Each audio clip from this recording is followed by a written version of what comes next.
Robin Wheeler is an author, motivation speaker and transformation specialist. He's recently taken a break from his Insight book series to write and release a brand new offering that unearths life's essentials and brings them together into a redemptive picture of just how to thrive in a world dying to the old and a new world being born. Now, this book is titled Death, the Ultimate Orgasm, Handbook on How to Live and How to Die. And Robin is in studio with me this morning to tell us more about it. Robin, a very good morning to you. Welcome. Morning, Simpiwe. Geez, man, Death, the Ultimate Orgasm is enough to send shivers down one's spine. It's quite a title. What inspired this title?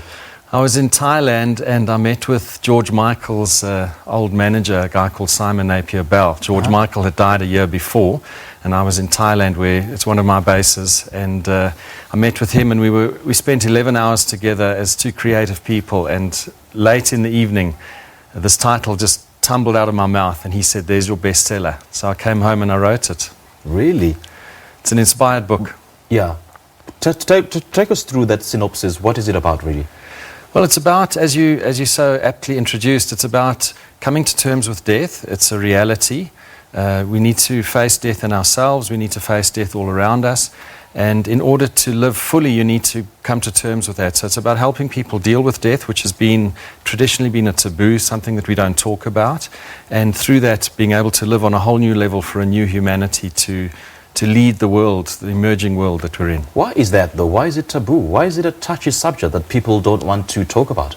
Well, I think there's a natural element of fear involved. It's an unknown. But I think also society and religion have made it something you can't talk about, so that there's an element of control of the individual. So again, coming back to the awakening of the individual, if you can take responsibility for your own life, face these things, and go through the emotional intensity of it, then you're able to face life on a new level of awareness.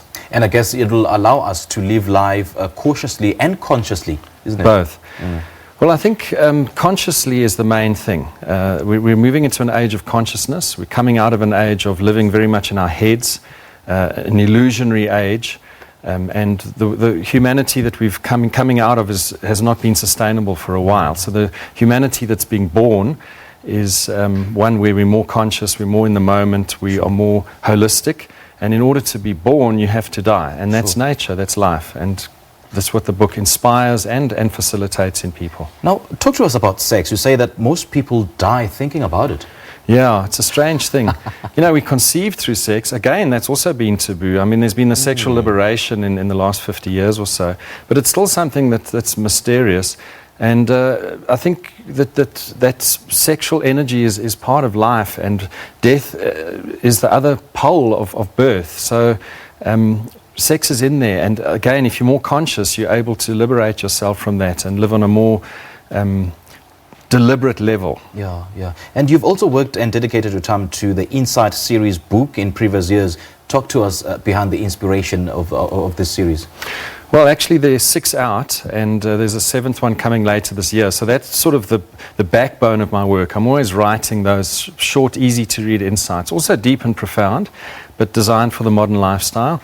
And I've actually written 22 of those books, so they'll be coming out for a while.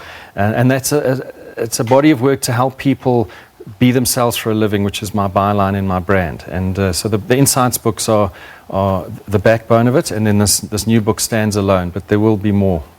All right. I mean, the inspiration behind this book, I mean, so many people talk about death, but they don't want to talk about death, and the fact that it sort of teaches you to come to terms with dying, rather losing a loved one. Well, in the book, for example, one of the things the book does is helps you follow your own personal purpose.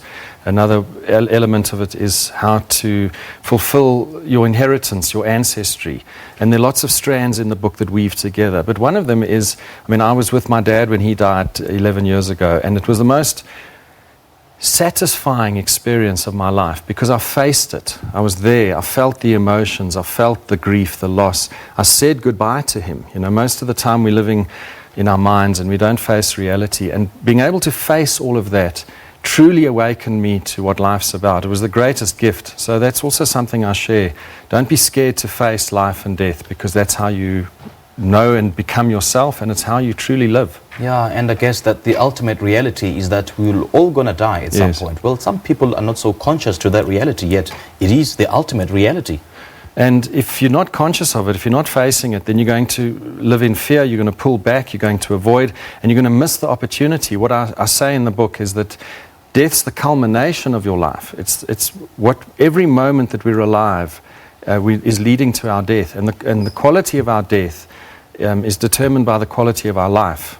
So in order to die properly, to die consciously and to go into it and say, I've lived well, I've fulfilled my purpose, I'm ready to go into this new experience, this new mystery, you have to be aware all the way through. You have to do the work, and then you have to live the reward of it.